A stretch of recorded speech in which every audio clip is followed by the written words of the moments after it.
Number 5، کیا نبی علیہ الصلوۃ والسلام کی پیدائش کی خوشی میں میلاد کا جشن منایا جا سکتا ہے؟ کیوں جی؟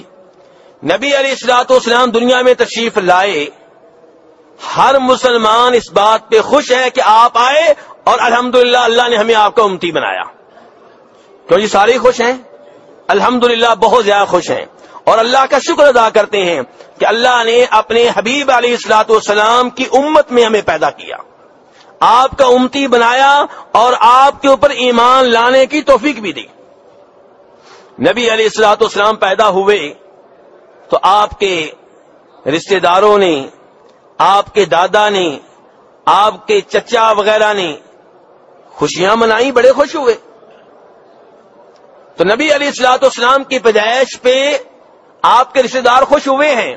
بلکہ اس سے بڑی بات آپ کو یہ بتاؤں جو آپ کو معلوم ہے، لیکن اعتراف مجھ سے بھی سن لیں، کہ میرا بچہ پیدا ہو، میرے کسی عزیز کا بچہ پیدا ہو، تو ہم بھی خوش ہوتے ہیں۔ بچے کے پیدا ہونے پہ خوشی ایک فطرتی چیز ہے، اس کے اوپر کیا اعتراض ہو سکتا ہے؟ کیوں جی کوئی اعتراض ہے؟ اعتراض پھر کس بات پہ ہے؟ اعتراض اس بات پہ ہے کہ جس دن وہ بچہ پیدا ہوا ہے، اگلے سال اسی دن دوبارہ خوشی منانا، سالانہ طور پہ اس دن کو خوشی کا دن مقرر کر لینا، سالگرہ منانا، برتھ ڈے منانا، اس کے اوپر اعتراض ہے۔ نبی علیہ الصلوۃ والسلام جب مکہ سے مدینہ آئے، مدینہ والے بڑے خوش ہوئے، بلکہ آوازیں گونجیں، جاء نبی اللہ، جاء نبی اللہ۔ مسلم احمد کی روایت ہے، کہنے لگے اللہ کے نبی آ گئے، اللہ کے نبی آ گئے۔ مدینہ کی عورتیں خوش ہو رہی ہیں، مدینہ کے بچے خوش ہو رہے ہیں، مدینہ کے بڑے خوش ہو رہے ہیں۔ تو خوشی تو منائی گئی آپ کے آنے پہ، لیکن سوال یہ نہیں ہے، سوال یہ ہے کہ جس دن آپ مدینہ داخل ہوئے تھے، وہ دن جب آئندہ سال آیا تو کیا اہل مدینہ نے اس کو بطور تہوار کے منایا؟ جی نہیں، یہ مسئلہ ہے۔ نبی علیہ الصلوۃ والسلام نے بدر کی جنگ جیتی، صحابہ کرام بڑے خوش ہوئے، آپ بھی خوش ہوئے، اس کے اوپر کوئی مسئلہ نہیں ہے۔ مسئلہ یہ ہے کہ جب بدر کا وہ دن، جس دن وہ لڑائی جیتے تھے، آئندہ سال آیا تو کیا اس کو بطور تہوار جشن کے منایا گیا؟ ایسا نہیں ملے گا آپ کو۔ مکہ فتح ہوا، مسلمان بہت خوش ہوئے، کیا آئندہ سال جب وہ دن آیا جس دن مکہ فتح ہوا تھا، کیا صحابہ کرام نے، نبی علیہ السلام نے اس کو بطور جشن منایا؟ نہیں، ایسی کوئی چیز آپ کو نہیں ملے گی۔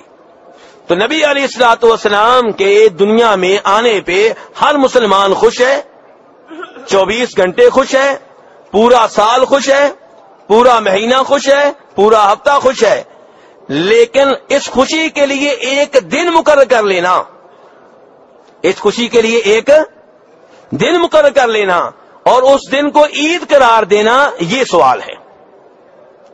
اور یہ امر جو ہے نبی علیہ الصلوۃ والسلام سے ثابت نہیں ہے۔ دیکھیے نبی علیہ السلام کے ہمارے اوپر کیا حقوق ہیں، یہ ہمیں کس نے سکھائے؟ جی بتائیے، آواز نہیں آ رہی۔ یہ آپ ہی نے سکھانے تھے، آپ ہی نے سکھائے ہیں، کیونکہ آپ مکمل دین دے کر گئے ہیں، مکمل دین کا آپ بھی حصہ ہیں، آپ نے آداب آپ نے خود بتائے ہیں۔ یہ کس نے کہا ہے کہ جمعے کے دن خصوصی طور پہ میرے اوپر درود پڑا کرو؟ جی ہاں۔ یہ کس نے کہا کہ اذان کے بعد میرے اوپر درود پڑا کرو؟ یہ کس نے کہا کہ میرے اوپر سلام پڑھو گے تو فرشتے مجھ تک پہنچائیں گے؟ یہ کس نے کہا کہ میرے اوپر ایک بار درود پڑھو گے اللہ تمہارے اوپر 10 بار رحمتیں نازل فرمائے گا؟ یہ کس نے کہا ہے کہ جس کو مجھ سے ہر ایک سے بڑھ کر محبت نہیں ہے وہ مکمل طور پہ مومن نہیں ہے؟ کس نے بتایا؟ نبی اسلام نے۔ آپ نے آداب بھی آپ نے خود بتائے ہیں۔ تو اگر آپ کے یوم پیدائش کو بطور عید منانا دین ہوتا، دین کا حصہ ہوتا، درست ہوتا، تو آپ بتا کر جاتے۔ تو میرے بھائیو، آپ کے دین میں اضافہ کرنا جائز نہیں ہے۔ یہ کام جناب صدیق نے اپنے دور حکومت میں، جناب عمر نے، جناب عثمان نے، جناب علی نے، صحابہ کرام کے دور حکومت میں یہ کام نہیں ہوا۔ اس کی ابتدا سب سے پہلے کس نے کی؟ اگر نیکی کا کام ہوتا ہے اس کی ابتدا نبی علیہ السلام کرتے، چلے 2 منٹ کے لیے ہم فرض کر لیتے ہیں کہ آپ بھول گئے تھے تو جناب صدیق کر لیتے، جناب عمر کر لیتے، جناب عثمان، جناب علی اتنے بڑے محب رسول ہیں صلی اللہ علیہ وسلم، لیکن ان میں سے کسی نے نہیں کیا۔ اس کا آغاز کیا ہے تو مصر کے ان فاطمی حکمرانوں نے کیا ہے جو ممبر و محراب پہ صحابہ کرام کو گالیاں دینا عبادت سمجھا کرتے تھے۔ اس کا آغاز کرنے والے وہ ہیں، اس کا آغاز کرنے والے وہ ہیں جو قرآن پاک میں تحریف کا عقیدہ رکھتے ہیں، اس کا آغاز کرنے والے وہ ہیں جو جناب علی کو، جناب حسین کو، جناب فاطمہ کو مشکل کشا سمجھنے کا عقیدہ رکھتے ہیں۔ اگر نیکی کا کام ہوتا تو اس کا آغاز کوئی صحیح العقیدہ مسلمان کرتا۔ اس کا آغاز کرنے والے وہ لوگ کیوں ہیں جن کا خود اسلام جو ہے وہ مشکوک ہے؟ تو میرے بھائیو، اس لحاظ سے بھی یہ کام غلط ہے، اور اس لحاظ سے بھی غلط ہے کہ ترمذی شریف کی حدیث ہے، نبی علیہ الصلوۃ والسلام مدینہ آئے، مدینہ والے کئی دنوں کو بطور جشن منایا کرتے تھے، 2 دن منایا کرتے تھے۔ آپ نے پوچھا بھئی مدینہ والوں یہ کیا دن ہیں؟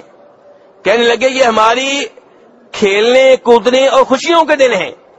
تو آپ نے فرمایا اللہ نے ان کے بدلے میں تمہیں 2 دن اور دے دیے ہیں۔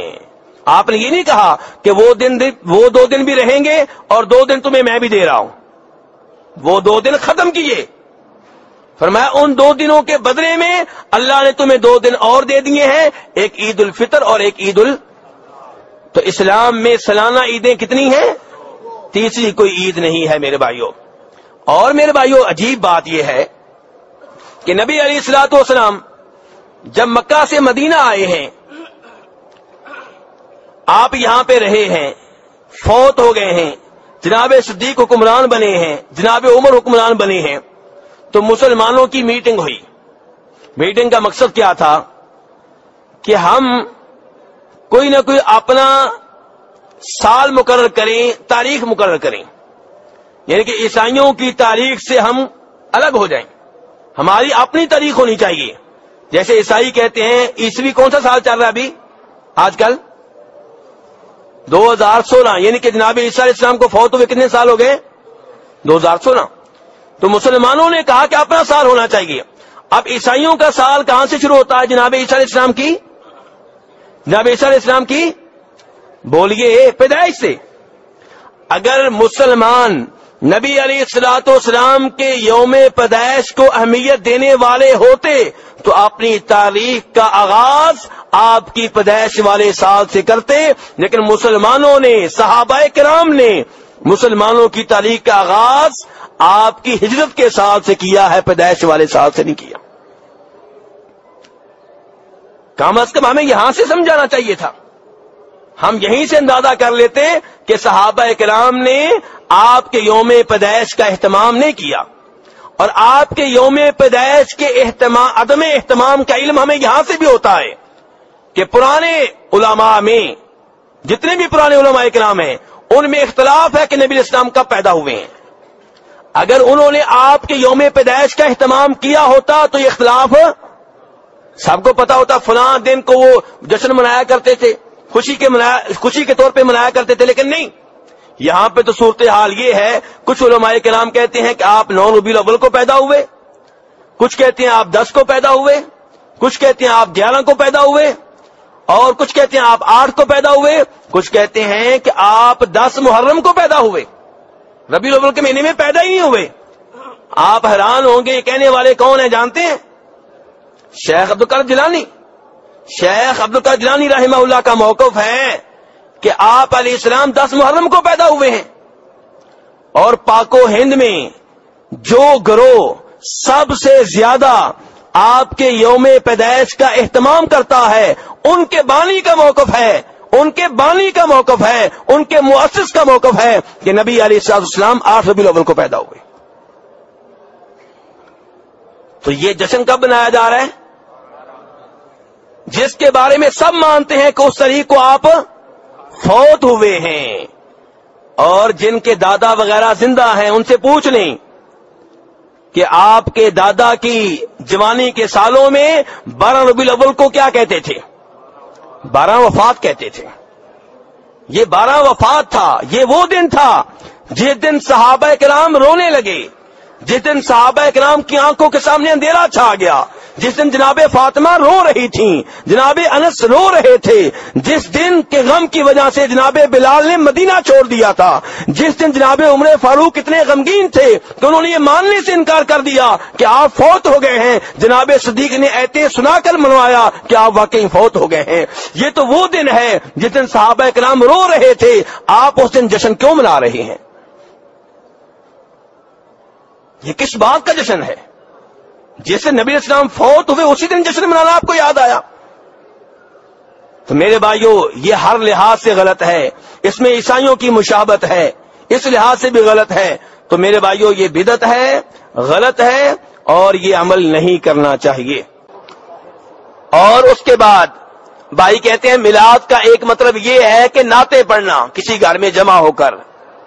میرے بھائی, نبی علیہ الصلوۃ والسلام کی شان میں صحابہ کرام نے شعر پڑھے ہیں, قصیدے پڑھے ہیں, اس میں کوئی شک و شبہ نہیں ہے.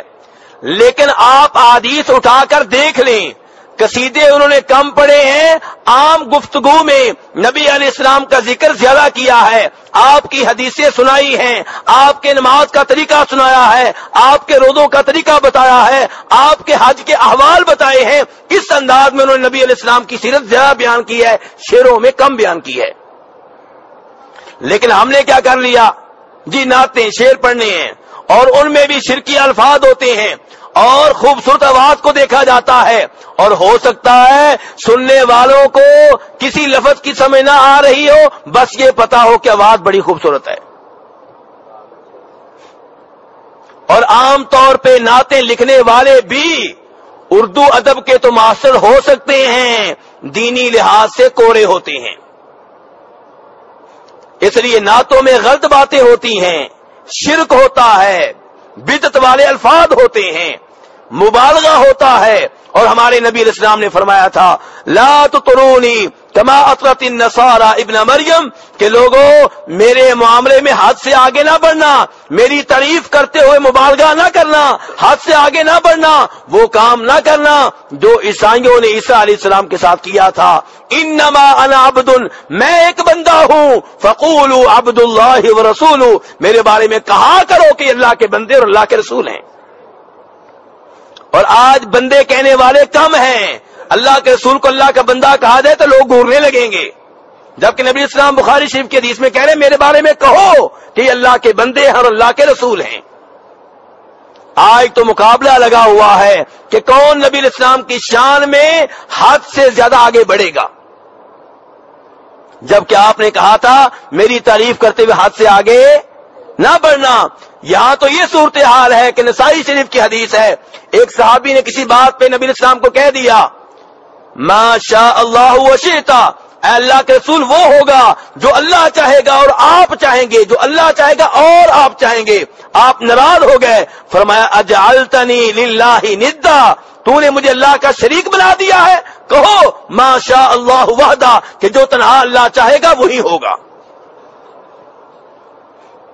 اسی لیے علماء کرام کہتے ہیں کہ اگر کسی اور کی مشیت کا ذکر کرنا ہے, مثلا آپ کہنا چاہتے ہیں اپنے کسی رشتہ دار سے, اپنی فیکٹری کے مالک سے, ٹھیک ہے جی جیسے آپ چاہیں گے ویسے ہوگا, یہ جملہ صحیح ہے کیونکہ یہاں آپ نے اللہ کا ذکر نہیں کیا, آپ کو پتا ہے اصل اللہ ہی ہے, لیکن مقابلہ نہیں کیا آپ نے. لیکن جب آپ کہیں گے اللہ جیسے چاہے گا اور آپ چاہیں گے, پھر اور نہیں بولنا کیونکہ اور میں برابری ہے, اور کے لفظ میں کیا ہے, پھر آپ یہ کہیں کہ جیسے اللہ چاہے گا اور اللہ کے بعد جیسے آپ چاہیں گے, جیسے اللہ چاہے گا اور پھر جیسے آپ چاہیں گے, اور کے لفظ میں برابری ہے, برابر نہیں کرنا. تو اس لیے میرے بھائیوں اچھی نعت پڑھنے میں کوئی حرج نہیں ہے, لیکن عام طور پر جو نعتیں پڑھی جا رہی ہیں اب تو ان میں ساز بھی شامل ہو چکا ہے, اب تو گانوں کی نقل ہو رہی ہے. نبی علیہ السلام سے محبت کا اظہار ہے یا آپ کی بے ادبی ہو رہی ہے, آپ کی توہین ہو رہی ہے, آپ کی گستاخی ہو رہی ہے. اور آپ دین ہمیں کتنا فیصد دے کر گئے ہیں؟ 100%. یعنی کہ ہمارے لیے کوئی گنجائش نہیں چھوڑی. یہ نہیں کہا کہ 95% مجھ سے لے لو، 5% تم آپس میں میٹنگ کر کے مکمل کر لینا. جی کوئی گنجائش نہیں ہمارے لیے. اگر کوئی گنجائش نہیں ہے تو پھر نئے نئے کام کیوں کرتے ہیں؟ اگر آپ یہ مانتے ہیں کہ اللہ نے دین مکمل نازل کر دیا، نبی علیہ السلام نے مکمل دین دے دیا، تو پھر نئے نئے کام کیوں کرتے ہیں؟ میرے بھائی جو عبادات نبی علیہ السلام سے ثابت ہیں وہی بار بار کرتے رہیں، نہیں کرنے کی کیا ضرورت ہے؟ تو اس لیے میرے بھائی آپ علیہ السلام کے یوم پیدائش کو بطور تہوار منانا درست نہیں ہے، کیونکہ یہ کام آپ نے نہیں کیا، 1,00,000 سے زائد صحابہ کرام میں سے کسی صحابی نے نہیں کیا، 4 اماموں نے نہیں کیا، شیخ عبدالقادر جیلانی رحمہ اللہ نے یہ کام نہیں کیا. اس کام کی ابتدا سب سے پہلے مصر کے ان حکمرانوں نے کی تھی جو اپنے آپ کو فاطمی کہتے تھے، جناب فاطمہ کی طرف منسوب کرتے تھے، اور ممبر و محراب پہ صحابہ کرام کو برا بھلا کہتے تھے، انہیں گالیاں دیتے تھے، ان کے اوپر لعنتیں بھیجتے تھے. انہوں نے سب سے پہلے یہ تہوار منانے شروع کیے، اور وہ 5-6 طرح کے تہوار مناتے تھے، نبی علیہ السلام کا، جناب علی کا، جناب فاطمہ کا، جناب حسن کا، جناب حسین کا، اور وقت کے بادشاہ کا. تو جس کام کا سنگ بنیاد رکھنے والے نبی علیہ السلام نہیں ہیں، صحابہ کرام نہیں ہیں، پہلی 3 صدیوں میں وہ کام نہیں ہوا، اس کی بنیاد رکھنے والے اور طرح کے لوگ ہیں، تو آپ ان کی پیروی میں یہ غلط کام کیوں کر رہے ہیں؟